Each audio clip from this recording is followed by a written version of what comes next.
Bonjour à tous. Non, on n'a pas changé d'horaire. Le ZCL, c'est bien à 12h30. On a eu quelques petits problèmes techniques qui sont résolus grâce à la magie de nos techniciens. Et puis, ça va, ça y est, ça va redémarrer. Bonjour à tous. Bonjour Jessie. Bonjour Danick. Bonjour Patricia Sadikosen pour sa première venue. Tout à fait. Bonjour Danick. Bonjour. Et puis, on va parler de beaucoup de choses aujourd'hui. Bien sûr, on va parler de la CAF avec la chargée de communication de cet organisme, semble-t-il, sur la question des impôts. Il y a des choses à dire. Ensuite, on va recevoir un artiste déjà connu qui était venu il y a quelques semaines. C'était juste avant son spectacle, Alex Catherine, qui va, cette fois-ci, après sa tournée en Guadeloupe et en Martinique, il s'en va vers Paris. Il est venu pour en parler. On recevra un peu plus tard le docteur Velaudon Sefis. Cette fois-ci, on va parler de thyroïde, spécialiste de la diabétologie, mais on parlera de thyroïde et vous saurez un peu plus sur cette pathologie. Et puis, il faut le dire aussi, demain, prenez toutes vos précautions. Il n'y a pas de grève d'essence, mais il y a une grève générale. C'est annoncé par une dizaine de syndicats. Ça risque d'être bloqué. Nous serons à Marie-Galante, Terre de Blues. Peut-être qu'on va y échapper. C'est aujourd'hui aussi l'ouverture du festival de Cannes, mais ça, c'est à l'étranger. Sinon, Jessie, c'est à vous pour les titres. Et ce matin, EDF organisait un séminaire sur le thème plus de prévention autour des réseaux électriques dans le souci d'améliorer leur service. C'était à la Créole Beach au Gosier. Et le Centre d'analyse géopolitique internationale organisait ce matin une journée porte ouverte à Pointe-à-Pitre, l'occasion de faire découvrir au public sa filière sciences politiques. Et hier, c'était la journée nationale de commémoration de l'abolition de l'esclavage en France. Une cérémonie présidée par François Hollande a eu lieu à Paris en présence du célèbre révérend Jesse Jackson. Bien, voilà, merci pour les titres. Alors, je vous signale, si vous êtes à l'écoute et vous l'êtes, que bientôt, il risque d'avoir une petite révolution en Guadeloupe dans la téléphonie, puisque Free vient s'installer aux Antilles, en Guadeloupe et en Martinique. Inutile de vous dire que les prix vont être cassés. Alors, qu'est-ce que vous en pensez? Vous avez la possibilité de réagir sur le Facebook du ZCL ou simplement sur le hashtag ZCL, c'est le Twitter. Réagissez, nous prendrons vos réactions en direct et on parlera de Free, l'arrivée prochaine de Free. En attendant, Free, c'est Patricia Sadikosen, la responsable de communication de la CAF qui est avec nous. On la salue et on voulait bien savoir ce qui se passe au niveau des impôts. Il y a des soucis avec les allocataires? Alors, tout simplement, on invite nos allocataires, en fait, à faire leur déclaration de revenus auprès des impôts. Alors, pourquoi cette démarche est importante? Tout simplement parce que nous avons besoin donc, des informations concernant les ressources des allocataires pour pouvoir calculer leurs droits aux prestations familiales. Alors, effectivement, nous récupérons directement, en fait, ces informations auprès des impôts. Nous ne demandons plus à nos allocataires depuis quelques années maintenant leurs revenus par le biais d'un imprimé qu'on leur envoyait. Maintenant, depuis quelques années, donc en fait, nous récupérons ces informations directement auprès des impôts. Donc c'est pour ça que nous invitons et nous incitons vraiment fortement nos allocataires à effectuer cette démarche. Alors, comment ça s'organise concrètement? Ils font la démarche vers les impôts ou vers vous? Non, voilà, c'est une démarche donc en tant que citoyen, oui. Ils déclarent leurs revenus aux impôts et nous on va récupérer ces informations auprès des impôts. Et c'est très important puisque ça nous permet de calculer leurs droits aux prestations familiales. Donc les revenus qu'ils vont déclarer, donc les revenus, tout revenu, salaire, pension, indemnité, chômage, etc., vont permettre à la CAF de calculer leurs prestations. Donc les revenus 2015 vont permettre de calculer les prestations pour l'année 2017. Mais il y a quand même des allocataires qui n'ont comme revenu que le RSA. Il faut qu'ils fassent cette démarche. Alors voilà, c'est très important. Alors pas seulement les allocataires qui ne perçoivent que du RSA, mais notamment notre cible, c'est vraiment les allocataires qui n'ont aucun revenu. Alors parce que souvent on se dit, bon, de toute façon, je n'ai rien perçu, je n'ai pas de revenu, donc je n'ai pas besoin de déclarer aux impôts. Alors c'est très important important puisque cet avis d'imposition leur servira non seulement pour la CAF, mais aussi pour des démarches auprès d'autres organismes.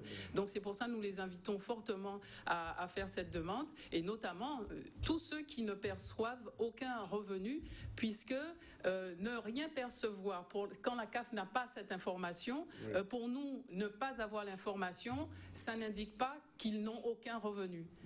Voilà, donc il faut vraiment qu'ils indiquent zéro, et c'est très simple. En plus, les impôts maintenant facilitent vraiment la vie des usagers, donc on les invite, j'invite notamment tous ceux qui n'ont pas de revenus à déclarer de le faire en ligne, ça va très vite, donc nous, ça nous permettra derrière d'avoir ces informations-là. Donc, quelles sont les conséquences quand vous n'avez pas ces informations-là, justement? Alors, les conséquences, on ne pourra pas verser les prestations familiales puisqu'elles ne seront pas calculées. Donc, si nous arrivons en fait en 2017 et que nous n'avons pas ces informations, les droits aux prestations de l'allocataire va s'arrêter. Oui. Donc c'est pour ça nous vraiment incitons nos allocataires à faire cette démarche, et notamment ceux qui n'ont pas, les inactifs, ceux qui ne reçoivent, qui n'ont aucun revenu, oui. Et aussi tous les jeunes, voilà, puisqu'ils ils font leur demande, par exemple tous ceux qui ont de l'aide au logement, etc. Il faut qu'on ait les informations concernant leurs ressources. Donc il n'y a aucune autre alternative si la personne n'a pas fait sa déclaration d'impôt? Alors oui, bien sûr, heureusement, on laisse quand même une porte ouverte pour nos allocataires. Alors si on n'a pas trouvé effectivement les allocataires, donc les revenus des allocataires auprès des impôts, en fait, on va interroger. Donc il y a une première phase, on va interroger, on va inviter l'allocataire plutôt à déclarer ses revenus en ligne, cette fois-ci sur le site de la CAF. Donc, mais est-ce que c'est pas plus simple ça, Patricia, que l'allocataire vienne directement sur votre site plutôt que de passer par les impôts et que vous récupérez après? Non, c'est plus simple de récupérer les informations directement auprès des impôts, parce que là, on a un fichier, on a carrément le fichier global.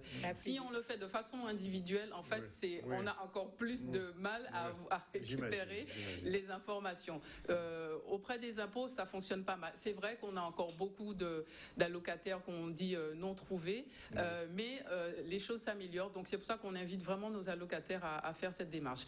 Et je voudrais insister auprès des allocataires, alors pour qu'ils fassent plutôt attention, les allocataires qui sont bénéficiaires de l'allocation adulte handicapé notamment, qu'ils fassent très attention, ne pas déclarer leurs prestations. Alors déjà, de façon générale, il faut que les allocataires fassent attention à ne pas déclarer les prestations versées par la CAF. Ça arrive. Oui. Donc ce sont des prestations familiales et sociales qui ne sont pas, elles ne sont pas imposables, donc elles ne sont pas à déclarer aux impôts, mais particulièrement les allocataires qui perçoivent l'allocation adulte handicapé considèrent en fait cette prestation comme une pension ou une rente, et ça n'est pas du tout le cas.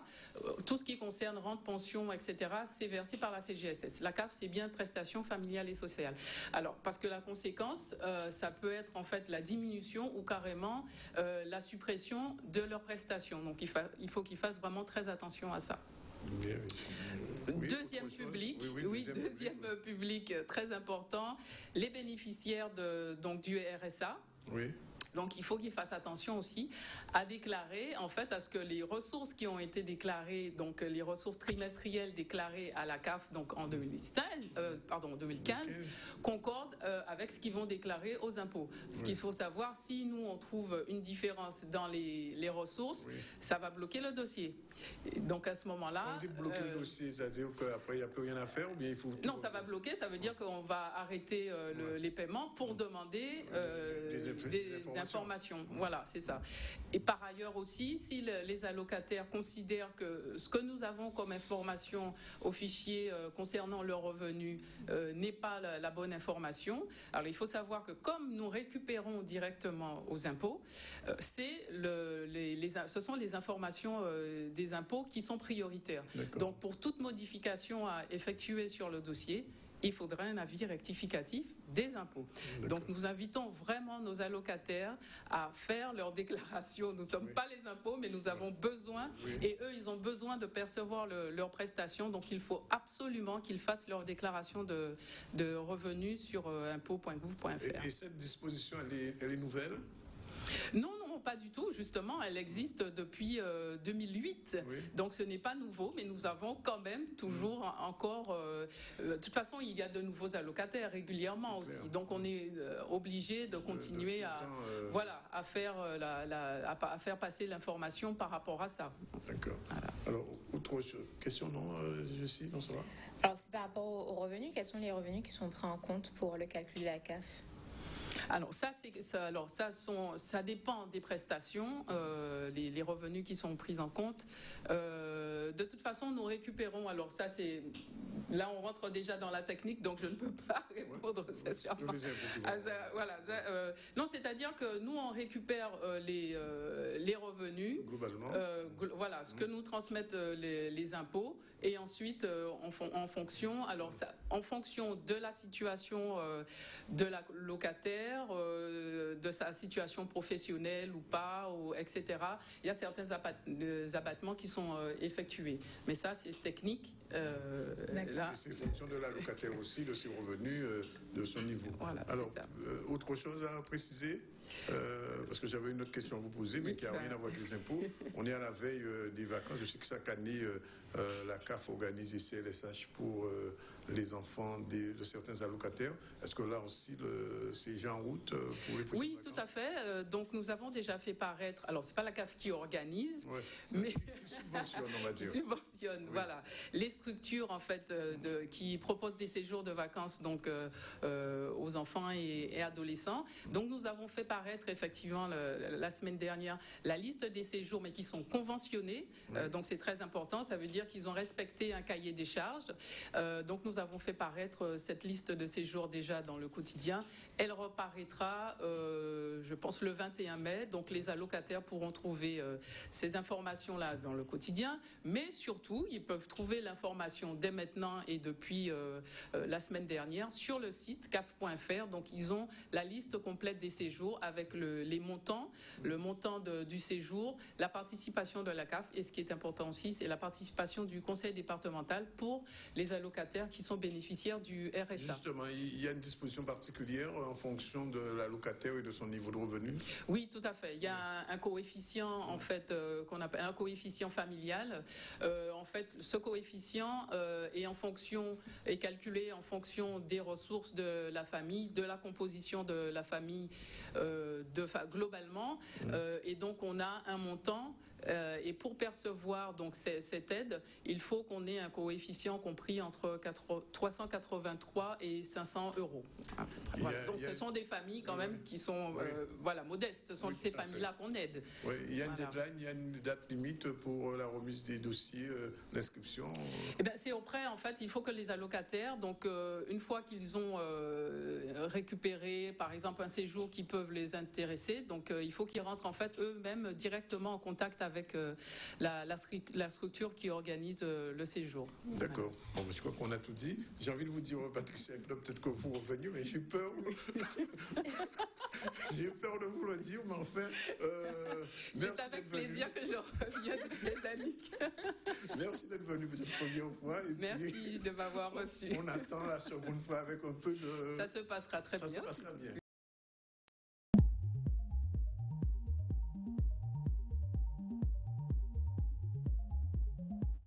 Voilà, il est 13h39, retour sur le plateau du ZCL.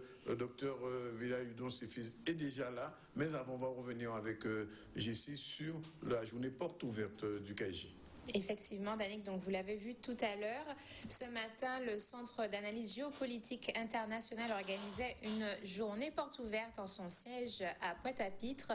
L'occasion de faire découvrir au public son offre de formation complète dans la filière sciences politiques et ses diverses activités de recherche. Reportage Maxime Morel. Cette demi-journée porte ouverte est consacrée à une présentation de la filière sciences politiques, mais également des activités du KJ. La filière sciences politiques, c'est un ensemble de diplômes que nous préparons en Guadeloupe en sciences politiques, une licence, un master, mais également la possibilité de passer un doctorat en Guadeloupe en sciences politiques.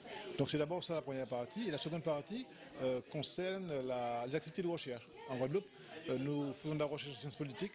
Nous avons des contrats de recherche avec les collectivités et ces contrats portent sur des objets très divers. Ça peut concerner les politiques culturelles, ça peut concerner le sport, l'administration publique. Mais il faut savoir également que l'activité de recherche du CAGI, c'est aussi des mémoires de recherche, des thèses qui sont préparées ici. Et là, les objets sont très divers. Donc, enseignement et recherche, ce sont les deux objectifs de cette journée, de cette porte ouverte du CAGI. Si on veut intégrer des diplômes de sciences politiques, il faut avoir un bac pour ceux qui sont en licence, hein, ou bien ceux qui ont déjà fait 2 années, ils peuvent entrer en 3e année de licence de sciences politiques directement avec des diplômes de droit, d'histoire, d'économie. Ils peuvent entrer directement en 3e année. Alors, ceux qui veulent entrer en master doivent avoir une licence pour pouvoir entrer en master. Et ceux qui veulent s'inscrire au CAGI maintenant pour la recherche, ils peuvent être des salariés. Ils peuvent être des personnalités extérieures et une fois intéressés par les activités du CAGI, ils peuvent tout à fait nous rejoindre. Les débouchés au CAGI sont d'abord les débouchés de tout étudiant qui a fait du droit. Par exemple, tous les concours administratifs sont accessibles à nos étudiants. Ils peuvent également faire ce qu'on appelle les métiers du politique. Donc tous les travaux, toutes les activités de directeur de cabinet, de collaborateurs, d'élus, sont possibles également une fois qu'on est passé par le CAGI. Il y a des journalistes également qui sont passés par le CAGI et qui complètent leur formation ou qui se préparent à des écoles de journalisme. On peut être consultant quand on est passé par le CAGI. Donc ce sont autant de formations que nous préparons ici et qui sont possibles pour nous. Voilà, nous sommes dans la chronique santé bimensuelle avec le docteur Velayudon Cefiz, Friseline. Bonjour. Bonjour. Alors aujourd'hui, on ne parlera pas du diabète, mais on parlera de la typhoïde. Thyroïde. Typhoïde, c'est autre chose. Alors, qu'est-ce que c'est la typhoïde? On va parler de la glande thyroïde. La glande thyroïde. Voilà, oui. donc la thyroïde, c'est une glande. Oui. Alors, glande, pas comme un ganglion ou une hernie, hein, c'est une glande, donc une cellule, formée de cellules capables de produire des hormones. Et c'est important, je pense, de parler de la glande thyroïde aujourd'hui, parce que les maladies qui touchent la glande thyroïde, ce sont les 2e maladies par fréquence dans notre spécialité après le diabète. Ah bon, c'est aussi important en Guadeloupe? C'est très important. Oui.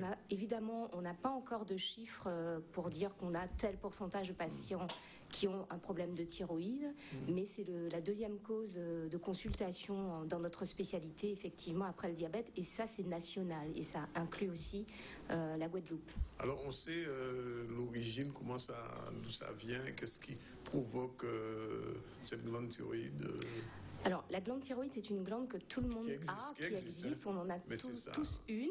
Oui. Voilà, c'est une petite glande qui n'est pas très grosse, qui fait à peu près 4-5 cm de hauteur.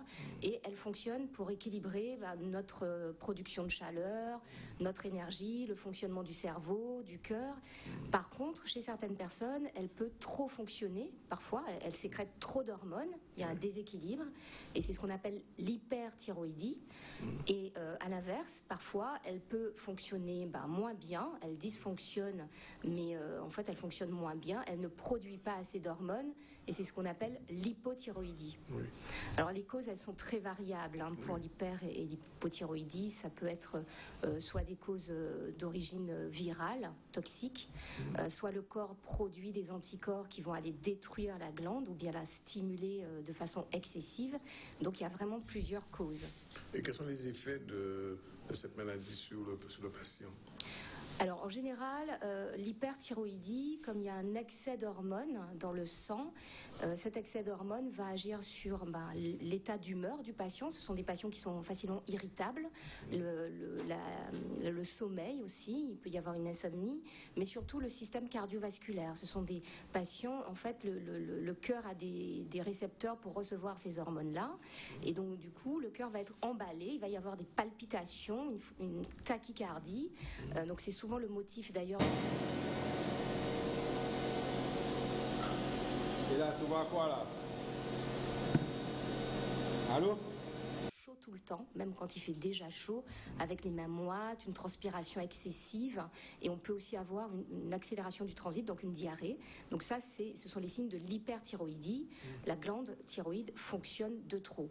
Et à l'inverse, l'hypothyroïdie, on a les effets inverses. Voilà, on est plutôt lent, on a plutôt tendance à dormir beaucoup, on est fatigué, on peut perdre aussi ses cheveux, on prend du poids.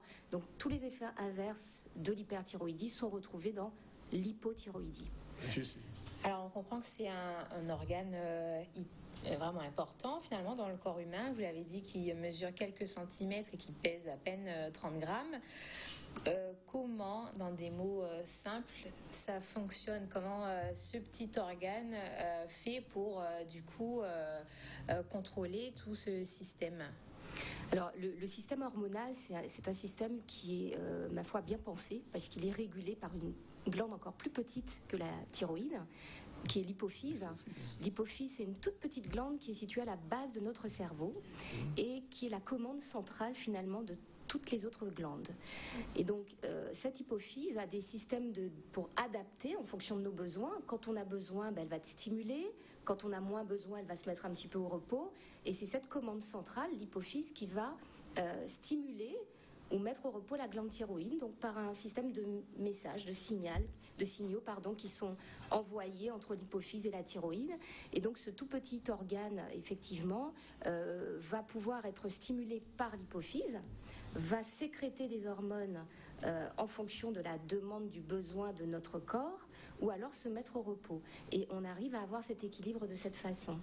Et du coup, est-ce qu'il y a des aliments naturels qui permettent de pouvoir entretenir le fonctionnement de la thyroïde? Tout à fait. Alors, l'élément indispensable au fonctionnement de la glande thyroïde, c'est l'iode. Donc l'iode, majoritairement, on le retrouve dans nos aliments. D'accord ? Et donc, si vous avez un manque d'iode, vous allez avoir une thyroïde qui va moins bien fonctionner. Et donc, dans certaines... Voilà, les fruits de mer surtout, oui. Les fruits de mer sont surtout les produits riches en iode. Et naturellement, notre glande thyroïde fabrique elle-même, elle autofabrique de l'iode. C'est-à-dire que l'iode qui est apporté à la glande thyroïde par l'alimentation, il y a comme un cycle qui fait qu'elle peut être réutilisée en fonction de nos besoins. Et donc c'est vrai que dans des zones où il y a un apport en iode qui est pas très important, on a souvent des personnes qui ont des problèmes de fonctionnement de la glande thyroïde. Elle fonctionne moins bien, elle ne produit pas assez d'hormones et ces personnes ont une hypothyroïdie. Alors, juste une question avant de se quitter. Est-ce qu'il y a des signes d'alerte soit un patient, quelqu'un qui nous voit, qui ne sait pas encore qu'elle est atteinte, qu'est-ce qui peut laisser penser que la glande fonctionne mal ou soit en hypo ou en hyper. Alors, très souvent, il y a la fatigue, les palpitations, et le médecin traitant fait assez facilement le bilan thyroïdien. Donc c'est une prise de sang qui permet de détecter ce problème de dysfonction thyroïdienne, une prise de sang simple au laboratoire. Je rappelle que pour le bilan thyroïdien, ce n'est pas une obligation d'être à jeun, donc la prise de sang, elle peut être faite à n'importe quelle heure.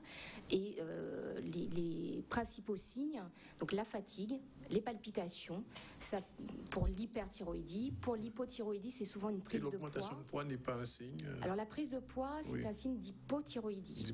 Voilà. Donc d'hypothyroïdie, souvent la perte de cheveux. On avait aussi parlé de l'infertilité pour le diabète. Il faut aussi savoir que les problèmes de fonctionnement de la glande thyroïde peuvent expliquer des problèmes de fertilité chez la femme ou chez l'homme. Vraiment la dernière question et on vous libère. Quel est le rapport entre la thyroïde et le diabète?